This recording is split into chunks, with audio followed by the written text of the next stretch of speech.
Have you ever wondered how you can make the most of the online environment? My name's Christina Gadd and I'm from How to Accelerate Learning. I'm partnering with a wonderful team at Pearlcatchers to bring you this video, which will be shown at the World of Learning. In this video, I'm going to be going through some tips about virtual facilitation, how to make the best out of the environment. What I'm really excited about is that although this session's recorded, you're going to be able to interact and add your thoughts and collaborate with other trainers and facilitators online using an online tool. So I'm looking forward to starting this session. In order to max out your online environment, I'm going to share some top tips with you about virtual facilitation. So who am I? My name is Christina Gadd. I'm founder of How to Accelerate Learning. Many moons ago, I was a chemical engineer and fuel technologist. I moved into IT training for IBM in the late 80s and then moved into soft skills training quite a long time ago, back in about 2004. And I've been a consultant since 2008 up until the present day. And I run a small consultancy up here in sunny Yorkshire. This video for a session at World of Learning has been produced with my partners in crime, which are Pearlcatchers, a fabulous team that I've been working with for quite a number of years now. My first tip is about thinking about what you can do online that you can't do face to face. It's just a case of having a mindset shift. If we're always thinking about what we can't do online in comparison to face, it makes it very difficult to be creative. And so if you start thinking about what you can do online, then it just creates this mindset shift. And here are a few suggestions of mine. You can carry on activities once the session is over. You can even do them beforehand as well, start activities before the session. You can have many contributors all at once putting forward their ideas, which would be absolute pandemonium if you tried to do that face to face. You can share files and links very quickly if there's a chat facility, or you can share the links beforehand. You can make the responses very quick and all at the same time. To save time for you as a facilitator, you can capture thoughts quite easily, either by doing a screen grab, or you can get people to type things in to a whiteboard or in the chat and save that so you don't have to make notes. And of course, you can record the session easily as well. And then there's the added benefit that you can have participants from all over the world at low cost. So my question to you, and this is where you get to interact with everybody else as well, is what else can you do online? Now, I'm going to include the link to the mural along with this session. And what you can do is you can add in your thoughts. Now, along the right-hand side here, where I'm showing you, is the outline. And wherever there's an asterisk, there's an opportunity for you to collaborate with other facilitators and trainers and add in your thoughts. Now, there's a really easy way to do that. Once you're in the mural, I'm going to just click into one of these post-its and type something in. And it's as simple as that. If we run out of post-its, you can just create your own by double clicking on the background. And there you have it. So once you have the link and once you're in Mural, find the areas where you can add your thoughts and come back to it every so often so that you can see what else people have said. So let's move on to top tip number 2. Be yourself, get chatty and encourage as much interaction as possible. If you were meeting people face to face, you'd have that small talk, you'd be chatting, you'd be welcoming them, you'd be curious about them. And so think about how you can do that in the online arena as well.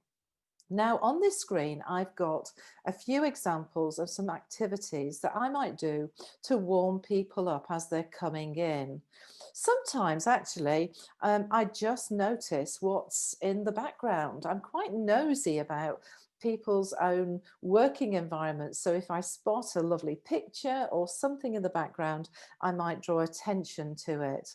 One of my favorite activities, though, if I'm working with global participants, is to ask them where in the world are you and get them to put a little marker as to where they are in the world. Looking back at some of the other activities you can do with them, you might beforehand or right at the start ask them what their tough challenges are.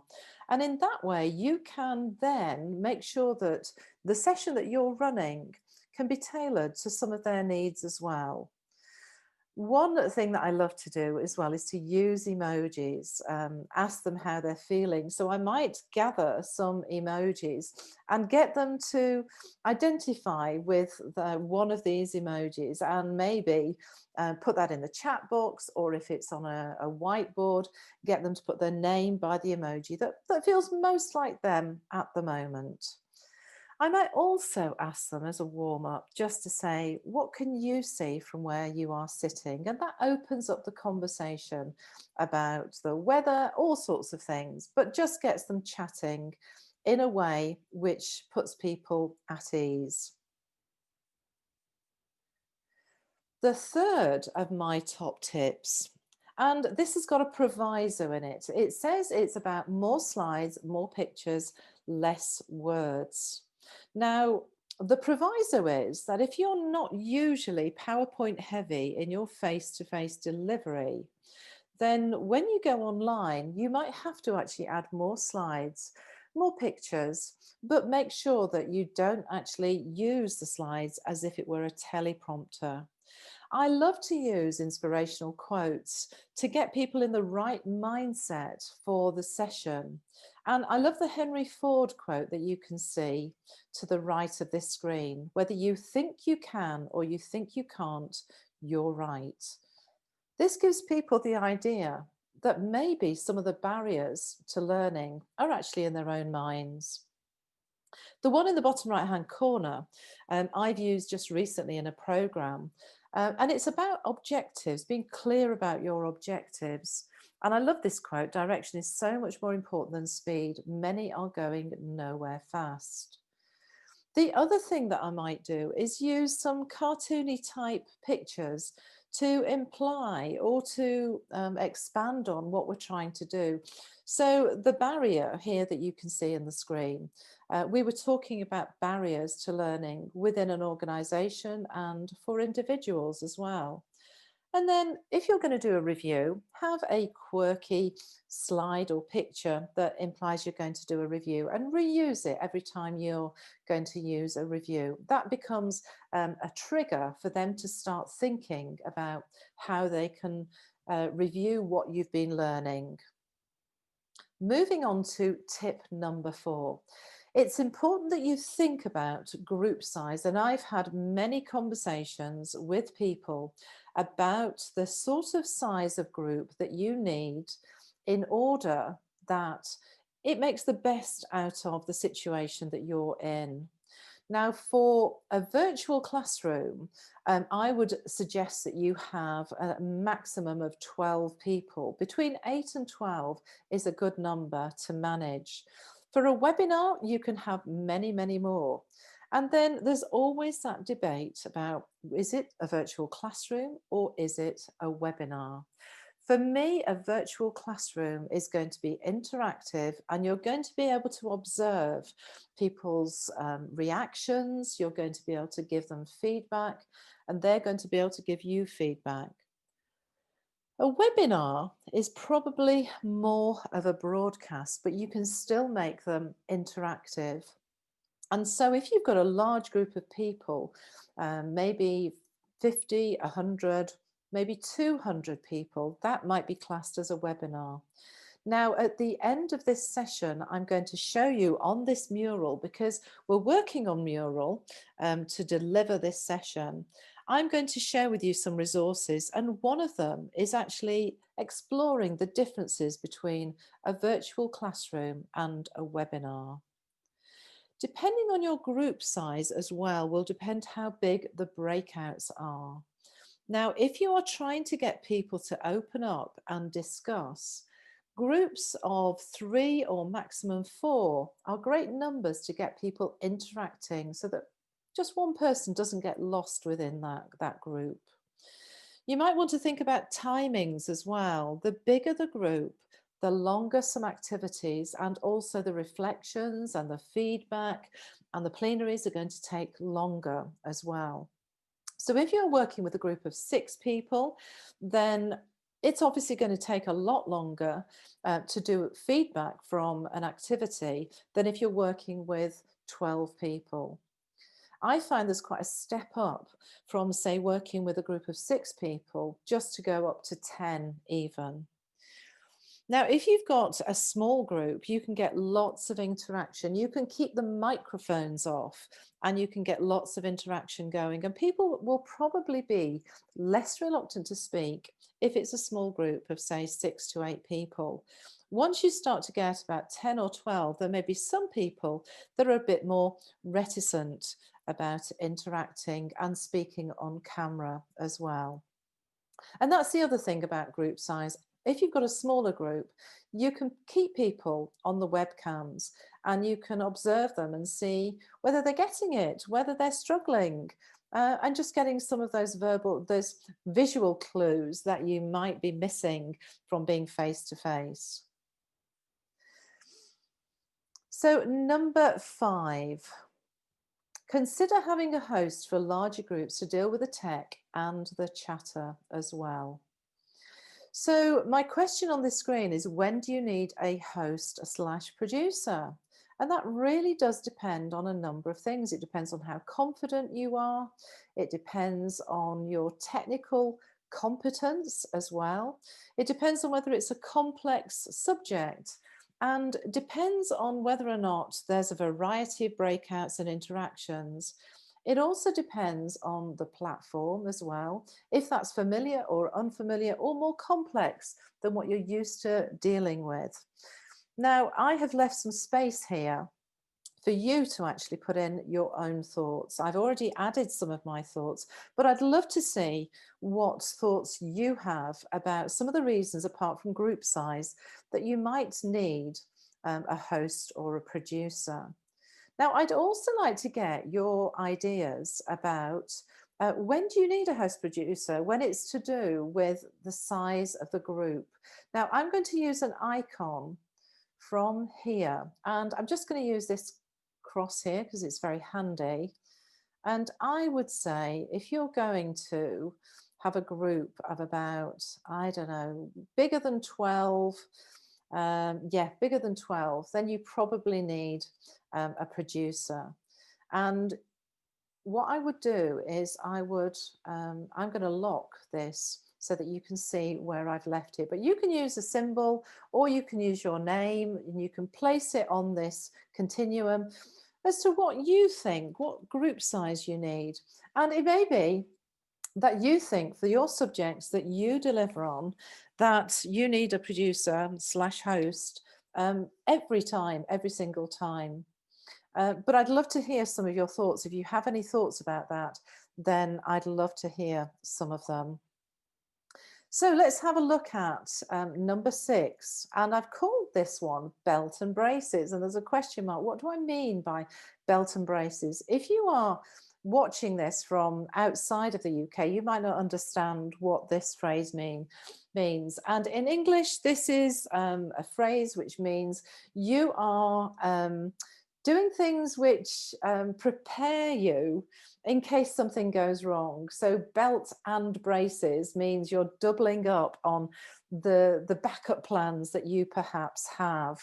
Now let's have a look first of all as to what I do when I'm delivering online. So let me take you through some of the parts of this screen. So here we've got my laptop, which is connected to a bigger screen. And I've recently bought a new webcam, which is at the top here of my second screen. And it's a great little webcam, but it's meant that I have a lot more flexibility when I'm delivering. I can see everything on a big screen rather than on my laptop screen. I put around the screen, I've usually got reminders here on Post-its. I always tend to have my iPad as a participant so that I can see what the learners can see. And that's really, really important for me because I might be talking through something and the learners see something completely different. In this era of everything going digital, you might be surprised to see there's quite a bit of paper on my desk. So I always have the session plan printed off. This is to minimize the amount of stuff that I have to look and switch between screens. If you notice on here, on the screen, what I tend to do is even my PowerPoint slides, if I'm using PowerPoint, I tend to run them through a browser. And that way I only have to share the screen once. And then what I do is then flip between tabs. The other things that I have on paper, the participant list and maybe buddy groups. I've got a copy of the workbook here, glass of water in case my throat gets a bit dry. And then all my essentials here. So pens, nail file, lipstick, hand cream, whatever I need to feel comfortable. My motto is always prepare for the worst, but expect the best. And I'd love to know how you do this as well. So there's another opportunity for you to add your thoughts in. So I've got some thoughts about how I prepare. How do you do this as well? And again, all you need to do to be able to add your thoughts in here is to click on one of these post-its and start typing. And if we run out, you can always create a new post-it. But some of the other things that I think about is log on at least 30 minutes before to check the tech is working, that your internet is okay. I quite often use an Ethernet cable to plug in directly into my broadband hub. Paper session plan on my desk, tissues at hand, switch off or mute all devices and phones. One thing that I always do with my devices is to make sure that on do not disturb, and I unplug the phone. I put a sign on my office door to say, please do not come in, recording happening. And yeah, the sign on my office door is really important because otherwise, who knows who might just pop in to say hello. So moving on to number 7. Change pitch, pace and tone every 3 to 5 minutes. It keeps them engaged. And one thing that you will have available to you on this mural are some different ways in which you can introduce variety. And that's by using Howard Gardner's multiple intelligences. So what I've got on the screen here are just different activities. Keep changing the types of activities used to keep people engaged. And the recommended times for actually changing something is every 3 to 5 minutes. It doesn't mean to say you have to be rattling through and doing manic changes, but just something a little bit different, just to keep people engaged. So there you have lots and lots of ideas. The other thing I thought I would just discuss in this section, timings, because there's very little research out there. I put a request out onto social media not long ago to ask about if there is any research out there about the recommended timings when you're doing stuff online, because this online world that we've been thrust into, there's a lot of people who are experiencing what somebody has called Zoom fatigue. Now, I've had a few rules of thumb, and these have been confirmed by a number of people. So this is anecdotal, but I think some of the evidence that I've been gathering suggests that actually a lot of people are using similar timings. So I would say that if your session is 90 minutes or shorter, then you don't need a break. However, I did read something, and I think it was Cindy Huggett had suggested what you might do is a very, very quick 1 minute stretch break, maybe part way through, just to get people standing up and get some oxygen into their lungs and get them moving. Now, recently I ran a 6 session program for a client, and they wanted the online program to be delivered fairly quickly, which meant the sessions were running one after the other. Now, the minimum amount of time that I was prepared to have between the sessions was a day, just so that people get a chance to reflect, they get a chance to think about some of the learning, maybe set them a short activity as well. If you've got a session which is 2 hours or greater, I wouldn't recommend anything longer than necessarily 2 hours. I would always say you need to have a good break, 5-10 minutes at least, where people just go away from their screens, make themselves a cup of coffee or tea or get a glass of water, stretch their legs and come back. I would also suggest that you have some sort of interaction, encourage people to use the chat, maybe every 5 minutes. And then if you've got some 2 hour sessions in one day, say you've got one session in the morning and one session in the afternoon, I would recommend a 2 hour break in the middle, because that allows them to have some lunch, but it also gives them the opportunity to actually just rest and also have a reflection about what it is that you learnt in the morning. And the last suggestion is what I said about the 1 to 2 minute stretch every 45 minutes. Tip number 8, use workbooks and worksheets to help cement the learning. There was a really fabulous article from the Harvard Business Review talking about the benefits of handwritten notes as opposed to typed notes. And the research was overwhelmingly in favor of handwritten notes. That process of taking your own thoughts, putting it into your own words, and then translating it into something written apparently has much more impact than if you were to type things in. So have a look at the research in the treasure box. The article's a very interesting one and very accessible. Learn about digital body language. You can see it. You can see it. And if our people are engaging, you can see it through the chat. You can see it through the activities.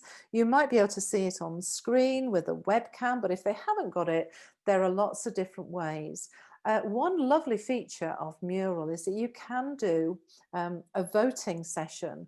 So here, we're not going to be able to do this because it's not a live session, but what I'd love you to do again is to either use an icon, and I'm going to use a little light bulb, and I'm going to change the color of it to a bright orange. And I'm going to place this where I think is my favorite of all of these. And my favorite, I would say, is this one here. Now, as an alternative, you could actually just type in your name. And the way that you might do that is by creating a text box. And you can see that I've done that. And I'm going to put Chris Gadd just here. Lovely thing is you can actually shrink this down and you can put that there. So that's my favorite, but I'd love to know which one of these is your favorite. And you may be thinking, well, we've only got up to 9. Just going to delete that for now. We've only got up to 9. Well, the 10th one you can see is be smiley, happy, energetic, stand up. Okay. So again, I have in the treasure box given you a reference to Joe Cook's really, really good blog on digital body language, what it's about and how you can spot whether people are engaging. Because if you're used to that face-to-face interaction, a lot of the time, subconsciously, we are able to check to see if people are actually engaging with what we're doing. So how do we do that in the virtual world? Well, I've given you in the treasure box a link to Joe's blog, which is a really good description about what digital body language is. So vote for your favorite here, but let's look at the last one. The last one is about be smiley, happy, energetic, stand up. Now, I have a stand up, sit down desk. And whenever I'm delivering, I do actually stand up. It gives me a different energy. And it makes me think about sort of putting some effort into my delivery as well. Whereas I feel completely different when I'm sitting down. So it's a personal preference, but it may be something that you want to consider. And I just think back to a number of years ago when I was coaching somebody and I was listening to them speaking, and I said to them, "Are you smiling at the moment?" And they said, "Yes. How could you tell?" And I said, "Well, I don't know. There was something in your voice which sounded different." So I think you can hear a smile on the phone. So be smiley, be happy, be energetic. Even if you've not got the webcam on, try and do that because I think it will make a difference. And finally, what I'd like to show you is a treasure box where I've loaded this treasure box up with some useful top tips and also some articles. So here in a handy article, one pager, you can actually download this and print it off. So if you double click on it, it'll open it in the browser and then you can print it off as a reminder what those top 10 tips are. And then this is every year, Cindy Huggett does a review of the state of virtual training. She does some research and polls people. And so this is the culmination of the research that she's done this year, which again is really, really useful. And then the effective notes are ones taken by hands, the article I was telling you about. You can click on that to go to the article. We've got this here, which is the debate between what live online learning is, whether it's a virtual classroom or a webinar. What's the difference between them? So this is a really handy article discussing the size of the classroom and so on, as to whether it's live online learning or is it a webinar. And then Joe Cook's fabulous blog on digital body language, and there's a link here. Now, if anyone's interested in accelerated learning, which is something that I'm obviously passionate about, then you can go to our website and learn about accelerated learning. If you want to get some information on how the brain works and how you can make learning stick, then I recommend this website. It's called Retrieval Practice. But if you click on this link here, it takes you to some resources and the book called Make It Stick. I did some visual summaries a number of years ago, and the people who run the website Retrieval Practice saw these summaries and asked if they could put them on the website, and they have done. And then somebody else has subsequently added their own visual summaries, and so you can have a look at these and pick out some really, really useful tips on how to make it stick. Thank you so much for watching this session. I'd really encourage you to go onto Mural because you'll be able to access all of the resources that I showed you.